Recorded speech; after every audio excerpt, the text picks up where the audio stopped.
দেখবে, একটু দেখবে এই যে এই গিটারটার সাউন্ডটা নেই।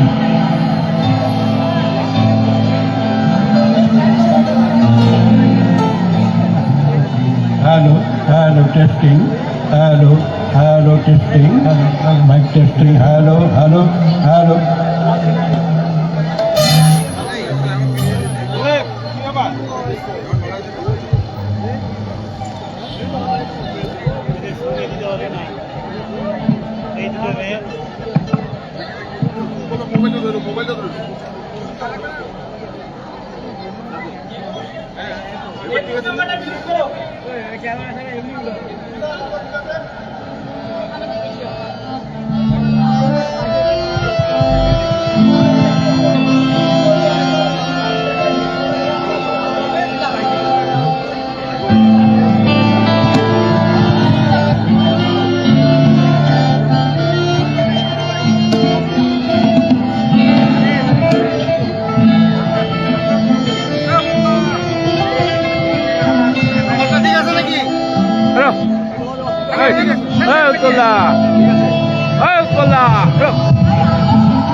সহস্র কণ্ঠে রবীন্দ্রনাথ।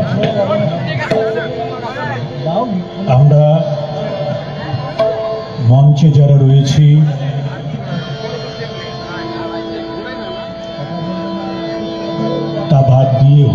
আপনারা যারা আমাদের সঙ্গে রয়েছেন, আমাদের অনুষ্ঠানের সঙ্গে রয়েছেন, যারা মঞ্চের সামনে রয়েছেন, আমাদের শ্রদ্ধেয় দর্শক সাধারণ, আপনারা সকলেই আমাদের সঙ্গে একসঙ্গেই গেয়ে উঠবেন যে গানগুলো আমরা গাইব, তাহলেই আমাদের সহস্র কণ্ঠে রবীন্দ্রনাথ যে অনুষ্ঠান, এই অনুষ্ঠান সার্থকতা পাবে। আমরা শুরু করতে যাচ্ছি আমাদের সহস্র কণ্ঠে রবীন্দ্রনাথ অনুষ্ঠান। প্রথম বর্ষ 2024, স্থান নেতাজি সুভাষ ক্রীড়াঙ্গন, মাথাভাঙা, কোচবিহার। সহস্র কণ্ঠে রবীন্দ্রনাথ। 25শে বৈশাখ বাংলা সাহিত্য সংস্কৃতির অমর প্রাণ পুরুষ বিশ্বকবি রবীন্দ্রনাথ ঠাকুরের জন্মদিন। রবীন্দ্র জয়ন্তী উপলক্ষে প্রথমেই সকলকে জানাই আন্তরিক প্রীতি, শুভেচ্ছা ও অভিনন্দন। তিনি আমাদের প্রাণের কবি, জীবনের কবি, প্রকৃতির কবি, গানের কবি, সর্বোপরি মানুষের ভালোবাসার কবি। 25শে বৈশাখ চলেছে জন্মদিনের ধারাকে বহন করে, বেলা অবেলায় ধ্বনিতে ধ্বনিতে গেঁথে। কবিশ্রেষ্ঠ আমাদের রবি ঠাকুর বর্তমান বিশ্বের এক বিরাট বিস্ময়। কেবল কবিশ্রেষ্ঠ হিসেবেই নয়, সর্বশ্রেষ্ঠ চিন্তাবিদ রূপেও তিনি সারা বিশ্বে সম্মানিত। মানব জাতির এমন কোনো চিন্তা নেই, এমন কোনো ভাব নেই যেখানে তিনি বিচরণ করেননি বা নতুন দিগন্তের উন্মোচন করেননি। এক কথায় আমরা আজও রবীন্দ্রনাথের ভাবতরঙ্গে অবগাহন করি, তার সুরে গান গাই, তার ভাষায় কথা বলি। আমরা রবীন্দ্রনাথে মরি ও বাঁচি। রাত্রি হল ভোর, আদি মোর জন্মের স্মরণপূর্ণ বাণী। প্রভাতের রৌদ্রে লেখা লিপিখানি হাতে করে আনি, দ্বারে আসি দিল ডাক 25শে বৈশাখ। জগতে আমরা অনেক কিছুই চোখের দেখা করে দেখি, কানের শোনা করে শুনি, কিন্তু অতি অল্পই আপন করে পাই। আপন করে পাওয়াতেই আমাদের আনন্দ।